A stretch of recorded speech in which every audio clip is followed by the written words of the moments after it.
Today, I'm really excited to share a conversation I had with Preston Lee. He is the founder of Milo.co, where he and his team have been helping freelancers grow their solo business for over a decade. And he's a freelancing parent. He has built businesses. He works from home. He balances work and family life. He doesn't work 40 hours a week, just like me. And he also co-hosts the Freelancer to Founder podcast, all about how to scale up their service-based business beyond just themselves so that they can have exponentially increasing income. His advice has been featured by Entrepreneur, Inc., Forbes, Adobe, and lots more. He's a dad to 3 kids, and he loves to cook and play Legos. So do I. A lot of his story really mimics some of mine, and he's going to share his story with you today on how he got started with freelancing and turned it into his full-time career. And now he's helping freelancers, he's coaching freelancers, he's providing freelancers a way that they can find success as well. Welcome to the show, Go Back to Bed, where we wake up way too early to discuss how to balance and build a business and a family when they're all under the same roof. Whether you call yourself a freelancer, entrepreneur, or small business owner, you love working at home, or you would like to, because family comes first. I'm Chad Grevalese, and I am a full-time husband and dad first, part-time entrepreneur, work-from-home enthusiast, and self-employment advocate. When the rest of the world is telling you to go back to bed, in other words, stick to the status quo, stay comfortable, don't disrupt, don't question, avoid the road less traveled because it's too risky, you tell them no. Join our conversations so you can create the work-life balance that every family needs. Thanks so much for having me. I really appreciate it. I'm excited to talk to you today about what it's like to be a freelancing parent. A lot of our audience are freelancing parents, and they're trying to navigate the transition from being an employee to freelancing, or maybe they've just got married, they're starting a new family, they haven't had a lot of career experience yet, but they are considering freelancing. But a lot of the pressure is pushing them towards the traditional route of building up their career. I'd love to know a little bit about your story, introduce yourself to us, and tell us a little bit about what were some of the turning points for you. Just summarize what your career has been like getting to where you are now, where you've been involved in different businesses and you're doing that thing. Yeah, sure. So let's start with where I am now, and then I'll tell you how I got there. So I currently run a website called Milo. And it's at Milo.co, Millo.co, and we help freelancers. Like, our whole mission is just to help freelancers grow their business, be more satisfied in their business, be more fulfilled in their work, and find more flexibility in their life and work. And it's a blast. We have a small team of people. We produce a podcast called Freelance to Founder. We have the blog, obviously, that we publish multiple times a week, and then we have lots of other things as well. But all of this took a long time to build because I built it mostly on the side. So if we rewind, 11 years maybe now, maybe 12 years, I was a student at university and I was freelancing, putting my wife and myself through our last year of college. So as a freelancer, I was doing some web design, some graphic design, and really that was how I was paying for our last year of college that we had together. And during that time, I was also, as an experiment, as a student, I was just blogging. I was kind of learning about the whole blogging space and how that all worked. And I was blogging about my experience as a freelancer. And over the years, I started noticing people really were enjoying like the how-tos and the in-depth look at like what it takes to really make your freelance business succeed. And so I started to publish more and more of that and found other people interested in that. We started publishing a lot of that kind of content. As I continued to freelance, I continued to grow this thing, but I also got a full-time job out of college. And so I was moonlighting, I was side hustling. I had you asked about turning points, like there was a turning point where I got a job that I had a commute on a train, about 40 minutes one way each day, so it was about an hour and a half, give or take. And I just like worked on the business between work and home. So I'm very, very devoted to my family. They come first, ahead of my business and ahead of everything else. And so I would work all day, and then I would side hustle for 40 minutes, and then I would come home and it was all dad and husband time. And And so I did that for a lot of years. Changed jobs a few times, got some promotions, some raises, was making pretty decent money, and then I was working at a tech startup, and they ran out of funding, lost a couple of big clients, and let about half the company go. And so at that time, I talked to my wife. We decided I was going to give it a shot to go full-time with my solo business. And that's what I've been doing the last few years. I have a small team that's awesome, and we, like I said, we just serve freelancers. I still do some freelancing myself. My team is all made up of freelancers, contractors, so they do their own freelance work on the side, and then we partner with other experts who have grown massive freelance businesses to share just what we've learned along the way with other freelancers who may be getting started or maybe trying to figure it out. Wow. Well, hearing you talk, it's almost like hearing my own story, and it was this really weird experiences. After I graduated college, I commuted 40 minutes on a train to a full-time job. I ended up getting let go from that full-time job because they downsized and had to cut half of the employees. I mean, it literally is like a lot of the same points. And I was freelancing on the side, and eventually decided to transition when I realized that, hey, I just got let go, and I can't, this employee thing is not as secure as I thought it was. It's great to know that there's others out there that have very similar stories. And with you prioritizing your family throughout this whole thing, it's easy to give into the temptation to say, wait, this is all for them. I'm gonna just push them aside for a couple of years. I'm gonna work 80 hours a week, and then by then my kids are grown up. It's very easy to fall into that trap, and it seems like you've always kept your priorities straight in what is most important to you, and that's definitely something to be admired. Do you feel like there was a lot of pressure throughout that transition to maybe drop those priorities? Was it difficult at times of, hey, I'm not earning enough money, and but I've got family needs, and how did you play that tug of war? Yeah, I mean, I'm certainly not perfect at it. I certainly sometimes I still prioritize work over family in small moments, but like in the grand scheme of things, the grand picture, I always try to prioritize my family over my work. I think I could be making a lot more in my business if I worked longer hours. You know, I've heard on your show you talk about working, I don't remember, you said like 25 hours a week or something. That's about what I'm doing too, is like maybe 25 or 30 hours a week. And it's great. But I could work 40, 50, 60 hours a week and probably make a lot more money. And so, I think that's always the balance. It's like, yeah, I could make more money, but for what? And for me, it's just always been about like, how do I balance the time I spend at work with the time I spend with my family? I remember when I was younger, I read an obituary about Charles Schulz, the guy who created Charlie Brown and Peanuts. And in short, her daughter basically said, like, we never knew our dad had a job. And I read that like when I was like 15 or something. I just remember falling in love with that idea that like he was so around, he was so available, that his kids had no idea that he even really had a job. And it's kind of fun because now my kids every once in a while will say like that I don't have a job, or they'll say like, well, if dad got a job or something, and they don't realize that even though I'm working a lot throughout the day, they can come down to our basement where my office is. They can say hi anytime they want. Like I often pause to play or watch a TV show or something. So it's just fun to like find that balance. It's not always perfect. Sometimes I just have to say, guys, I got to work, or guys, I have a call right now, right? And it just has to happen. But it's fun to try to find that balance for sure. Yeah, it is. And it's an ongoing pursuit to find that balance because, yeah, there are moments when I have a 5-year-old son and I have a 2-year-old and my wife's pregnant with our third. And it's there are times when I have to, especially the 5-year-old, where I've got to tell him, okay, I'm focusing on this. I'm working for the next hour and I can't break away. And there are times when I'm a little more flexible and I can break away. And what I do is I have a certain amount of hours that I really commit to every week.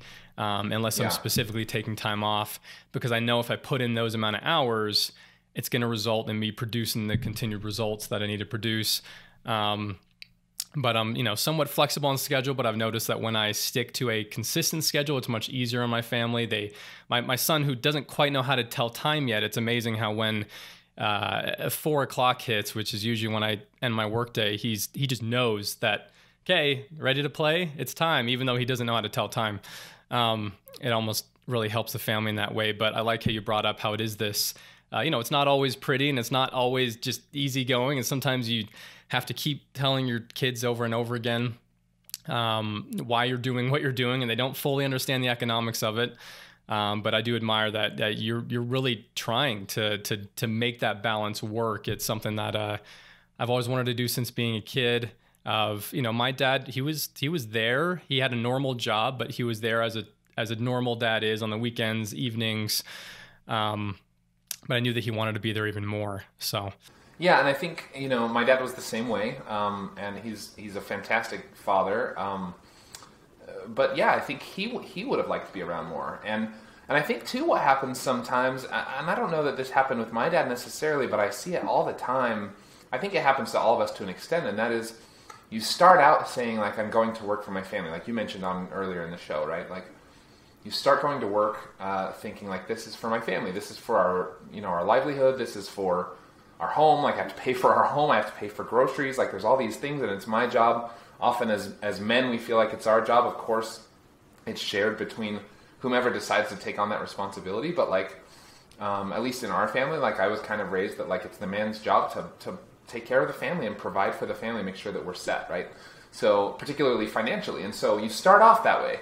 But then after a while, it's like, oh man, promotions at work are so alluring, and like making more money or getting the praise at work, or like all these things start to mix themselves in. And if you're not careful, then you don't realize that you start working more for you than you're working for your family. And then after a while, like you said before, like before you know it, your kids are grown up, you've been working all this time, and it's kind of like retirement. Like you work and work and work and work so that at 65 you can have some freedom. When in reality, like you've worked your whole life instead of finding, yeah, and you are 65. It's a lot harder to travel and take on new hobbies and try new things. So there's a lot of freedom and flexibility that comes from working for yourself or even building a side hustle in freelancing. So what do you believe are some of the benefits of why is freelancing one of the best ways to achieve that type of balance? Because as far as what I've seen, I know that there are some companies around the world that are experimenting with 30-hour work weeks, 25-hour work weeks, where they're paying them the same salary but having them work less. I know that friends I have, family who have typical employee jobs, I mean, they'll admit that out of the 40 hours they work, there's at least 10 of those that are not productive, that you really can't accomplish more in less time. And I know you had mentioned, hey, if I worked 40, 50 hours a week, I could earn a lot more money. And I've had so many moments where I'm like, oh, we could move through these financial goals we have even faster if I worked 40 to 50 hours a week. But then I have the second thought of maybe not, that if I didn't have the balance that I have, if I'm not meeting my family's needs outside of the financial side, I feel as if that would cause me a lot of underlying stress that might actually affect my success, that maybe I would work 40, 50 hours a week, but I'm not actually earning anymore. Like if I crunch some numbers, I'm like, I would totally be earning more, but then I don't know. But yeah, I do want you to talk a little bit. There's a point of diminishing returns, most definitely, right? Yeah, but I'd love you to talk a little bit about just those that are considering, just imagine that somebody's tossing around the idea of freelancing and they've heard, pros and cons, and they want the type of life where they can work 25, 30 hours a week. They can have more time with their family, but, is it worth it to pursue freelancing to have that? And is that one of the only ways at this point, at least in today's, the way that we work, that is most common? Yeah, those are good questions. So, like I said, I've been in the freelancing space I've been a freelancer myself for 12 years plus, and then, been helping and coaching freelancers for another decade or so. And, I've begun to see freelancing, like solo freelancing, just you, not working with anybody else, as a bit of a stepping stone. Like, lots of people make it work as the only thing that they do, right? But I use freelancing kind of as an umbrella term for like working for yourself and being your own boss. And I think freelancing for sure is the quickest way to escape, corporate life, because everybody has skills that they can potentially monetize, right? Whatever you're good at your day job, you could potentially quit today and find people who want to pay you for that on a freelancer client basis and get paid to do that work. Now, your job changes dramatically from just doing that thing all day to doing that thing part of the day, and also like finding clients, sending invoices, getting paid, running a business, right? So that changes. But it's much quicker to, I guess, get out of the rat race, as you might put it, and start freelancing than it would be to like, build a tech startup or something. And so, or become an influencer, or like some of these other options that you hear about, like they take a lot of time. Whereas freelancing, you could potentially within a month or two have a nice book of business and start bringing in revenue right away. And so I think that's one reason that I lean toward freelancing as a way to either build side revenue or eventually transition to full-time revenue. However, so on Freelance to Founder, our podcast, we talk to freelancers about scaling, about getting past just you and just trading hours for dollars. Because the only way to make more money as a freelancer, if you just charge by the hour, the only way to make more money is to work more hours, right? You can raise your rates, but only to a point, and then people stop hiring you. And then you can raise your hours, but only to a point, and then you burn out or you don't have any time for family, which obviously that's the whole point of this show. And so it's like, well, what are the other options? And on Freelance to Founder, we explore those options in terms of like, can I hire someone? Can I hire just subcontractors? Can I offer like recurring revenue services where I know exactly what I'm going to make month after month after month for the next 24 months so that I can then make some of those business growing decisions? And I think for me, the power really lies in like taking freelancing to the next level where you're still offering services, you're still working with clients, but you're really building more of a business. You're becoming more of a founder as opposed to just trading your time for money. I'm really glad you brought that up. That's exactly the transition I'm in now. So I hit a point about a year and a half ago where I was like, okay, either I did a lot of consulting on video strategy and YouTube channels and various things for businesses, and video marketing has always been my freelance business. I started out as a video editor. But I got to a point where I realized, okay, well, doing this consulting and providing these services, I'm going to have to increase my hours to earn more money. I increased my rate over a period of time as I got more and more experience, but then it hits a cap where people are only willing to spend so much on a certain service. And even, doing different flat rate projects and various things. But I got to a point where I realized I needed to start hiring people. And just like you, I've hired freelancers. I don't have any employees. I love supporting freelancers. So I have a small team of a few freelancers that I was able to start offloading things to. One is just an assistant that helps with random business stuff, and then a writer, video editor, and I'm in the process of trying to build up that team. I'm right in that transition of turning into more of an agency, which is why I love your show, that you're focusing on that scaling part, where you're still in the kind of industry of, you're not starting, like you said, you're not starting some tech startup. You're not trying to go and find a bunch of investors. You didn't invent some product. It's a service, but you're scaling your service by getting help. And it really does help you to continue to increase that income and scale in that way. You have to have that goal in mind, unless, like you said, some people are okay to just solopreneur it for the rest of their life, but it is limited. Yeah, and I think particularly when you talk about like being a parent, that can grow, obviously, right? Like you're expecting another child here soon, and so anyone with a kid or more than one kid knows that those expenses grow, right? And so your expenses grow and your time actually goes down.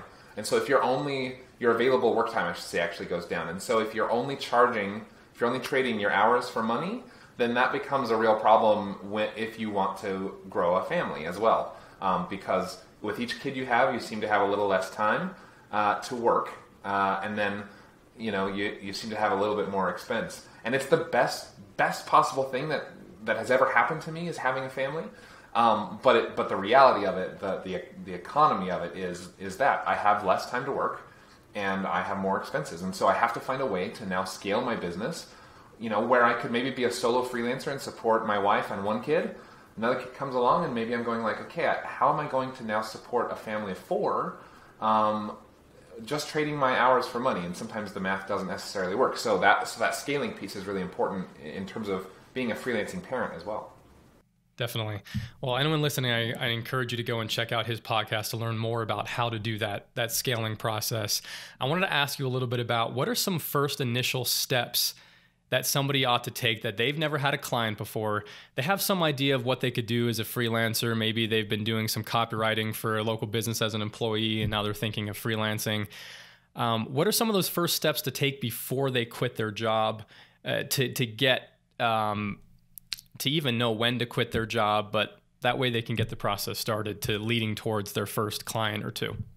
Yeah, for sure. So I waited too long to start my thing full time. I needed that push. Sometimes some people need a push by getting laid off or whatever. You know, I have a friend who got laid off like 3 times, and then he was kind of like, you know what? Like, it was like 3 times in a few years, and none of it his fault, like none of it performance based, but it was just like the companies didn't work out or whatever. And he was like, you know what? I'm just gonna do my own thing. Like, I can't do with the volatility of a job. But I would say, like, if you're working a job and you're ready to start freelancing, for me, like, it's all about the runway. So I maybe had too much runway. We had, when I say runway, I mean, like, how much money do you have in the bank to keep your current lifestyle going? Because, you know, unless you're doing it on the side, the day you quit, you're not going to have a book of clients that you can just turn to and start charging, right? And so there's going to be a gap probably where you're spending a little bit of your savings, and until you can build up your revenue a little bit more and you're making maybe what you were doing at your day job. That's also true if you've been side hustling, because what I saw was that we were making basically 2 incomes, because I had my side hustle money and then I had my day job money. And so I lost the day job, had the side hustle go full time, but there was a period between where we were making less actually overall, right? And so this runway idea is like really important. We had like 18 months or something. It was way too much. I would suggest for anyone listening, like a good 6-month buffer is nice. So you have 6 months to kind of get your business off the ground, accounts for any emergencies along the way or unforeseen expenses along the way. So maybe a nice 6-month buffer. You know, if it costs your family $5,000 to live month to month, then you want to have $30,000 in the bank so that because what often happens is you quit your job, you start freelancing, and then you're like, wow, this is a lot harder to make money than I thought from scratch. And so then you just go back and get another job, and you're just like back in the cycle. Instead, you have to give yourself some space and some time to make sure that can actually work out. Definitely. And yeah, that's absolutely true. In my case, I definitely had a gap where, because I started doing some freelancing before I actually lost my job, but then when I lost the job, I definitely wasn't ready yet to replace my income. So there was, in my case, I was not prepared. I got into loads of debt just to live, and I didn't want to just go and find another job. I had already determined that it just wasn't the type of work situation that would work for me. And then I spent the first year after I started getting clients and earning money paying off that debt first. It's not like I could go get a bigger place to live or put money in savings. So that run right concept is super important. Where do you find work as a freelancer? And obviously what you're involved in helps with that too. You can certainly talk about that as well. Where do you find clients in 2021? Yeah, that's the big question, right? In fact, that's the number one thing we get asked by our community. We have hundreds of thousands of people read the blog every month, and always when we do any sort of outreach with email or social posts or anything like that, we always hear back like the number one issue I'm facing is I don't know how to find good clients or any clients at all. We started a service called Solid Gigs, where our team rounds up some of the best freelance jobs on the internet and then sends you the ones that match your criteria. So like if you're a writer and you want to work, part-time freelance work for big companies or whatever, like there's all these criteria you can set, and we'll send you the best ones. However, this isn't a pitch necessarily for our product.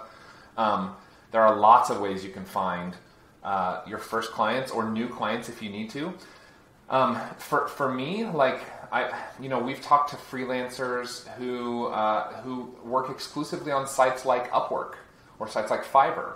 There's a huge marketplace there, and sometimes those get a bad rep, and it definitely depends on the industry. I feel like maybe graphic designers can get a little slighted on some of those sometimes. But it depends on, what industry you're working in, but sometimes those marketplaces can be a great way to just get revenue in the door quickly because they already have millions of companies looking for freelancers who have skills that you might have. If you're not into the marketplaces like Fiverr or like Upwork, and you're not into a lead generation service like Solid Gigs, there are lots of ways you can find clients on your own, but I do find it's a little slower going unless you're really great at marketing. So if you're a marketer, like you already have a bunch of ideas, you don't need to listen to this section, I would imagine.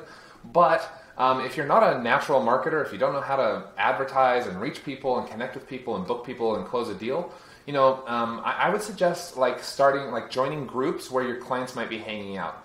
Facebook groups or LinkedIn groups, connecting with your own personal network and saying like, hey, I'm doing this freelancing thing. I do graphic design, or I do copywriting or whatever. Do you know anyone that might need those services, might need a photographer, or might need whatever you do? And you'll be surprised, like as you are vulnerable with people and you say like, I'm starting to do this full time, or I hope to eventually do this full time. I'd love your support. Like people really will come out of the woodwork. You can obviously go to like community events. There's like Chamber of Commerce here in the US. There's Chamber of Commerce in most cities where you can go and meet business owners if you're doing like a B2B thing. You can collaborate with people, with other companies. Like if you're a wedding photographer, you might collaborate with wedding planners or event venues, right? To just tap into an existing flow of potential new clients. So there's lots of ways you can do it. The idea is like to figure out where your clients are spending their time and then figure out how you can add value in that space to attract their attention. And then once you have their attention and trust, then it's easy to just say like, I'm a web designer. I'd love to help you increase your conversion on your website, get you more customers, and it'll be a win-win for both of us or something like that. So that's great. Well, thanks for that advice, Preston. That was very helpful in us knowing the different ways that we can find that first client. For me, I got my start on Upwork. Well, my very first client was just a local client that I found through networking. But Upwork really helped me gain momentum. And then as I built a portfolio, I was able to find clients elsewhere. I still have clients on Upwork, and I have clients that come through LinkedIn, and a lot of it is online networking that I've done. I went to some networking events, and it was just too slow for me in trying to find the right people. That a lot of times I was like, oh, I'm not looking for that, and sometimes those relationships led to somebody who was looking for something. But in your service, I think is really cool that essentially you're scouring all these different job posts and job sites and then compiling them together for people. So I definitely encourage anyone listening to go check out Solid Gigs. That's what it's called? Yeah, solidgigs.com. Yeah. Gotcha. Cool. Is there anything else you wanted to share with our audience to close this up? I got to tell you this cool story. So like I said, we often tap into like freelancing experts to share with our audience ways that they're growing their freelance business. And years ago, we had this contributor write a story about this client getting tactic, right, that he had to actually stop doing because it was working so well. So maybe this is a fun gem to wrap up with. So he would go to like conferences and big events where lots of his potential clients were going to be, right? And his only purpose of going to the event was to find new clients. And he was a web designer. Oh, that's a lie. I'm sorry. He was a copywriter. And so on the he wore like a black shirt, and on the front it just said copywriter. Like there's no branding, there's no website, there was no call to action, nothing that you might traditionally think an advertisement needs to have. It just said on the front of his shirt what he did, right? And he went to this conference, and people just like were approaching him and being like, "Hey, I need a copywriter." And he ended up getting so many clients, like I said, he had to stop like wearing that shirt places. Okay, so fast forward a couple of years, we had a reader. So his name was David, the one who submitted the original story, and people loved it. People ate it up. And a couple of years later, fast forward a couple of years, and a guy named Clay was reading the blog, and he's like, that's a pretty good idea. So he started doing this in Little Rock, Arkansas. Well, Clay took that idea and got so many clients from it that he ended up building an agency that made over $1 million a year, had 20 plus employees, all from wearing a shirt that said web designer. And Clay is now the one that co-hosts Freelance to Founder with me, so he shares his ideas and experience in growing his agency. He eventually sold his share in the agency, is now growing a different business. But he grew it from from 1 to like 22 or 24 employees, something like that, and over $1 million a year in revenue. And recurring revenue, by the way. Like he figured out this month-to-month thing that he could charge his clients. And it all came from this t-shirt idea. So, if you don't have any clients or you need to find more clients, that could potentially be a way to do it as COVID starts to calm down a little bit, depending on where you live in the world. You can start going to more conferences, more events, wear a shirt that says what you do, and be ready to pitch your services to people who seem interested. That's a great story. Thanks for sharing that. Even just wearing that shirt as you're out and about, not even at a specific conference or something, and you just never know. Well, Preston, thanks for sharing so much value with us today on how to, one, go from a freelancer to a founder, but also how to balance those priorities of being a parent and having a family and pursuing this freelancing thing. You really taught us some really golden principles today, and also very good how-to advice on how to get this thing going. So thank you. I'm glad it's been helpful. I appreciate being here. I'm glad you got to hear this conversation today that I had with Preston. I hope that it brought a lot of value to you. I hope that as a freelancing parent, you now realize that with his testimony and my testimony and everyone else's testimony that you hear, that this is possible. You can freelance as a parent and you can earn more money than you're currently earning in your employee job. You can work less and you can spend more time with your family, and you can, on one income, provide the lifestyle that you want. And you can have that work-life balance that everyone really wants and that you and your family deserve. If you want to learn more from Preston, go to milo.co or Solid Gigs and follow his podcast, Freelance to Founder, and definitely read his blog where you can learn a lot more about how to be a successful freelancer. So be sure to subscribe to the podcast if you haven't already. It's on Apple Podcasts, Stitcher, all the main ones. Go to airlight.tv to get show notes. Go to YouTube if you want to watch this, or if you're already on YouTube, then head over to airlight.tv and you can listen to the podcast. You can read the transcript. I will see you in our next conversation all about how to be a successful freelancing parent.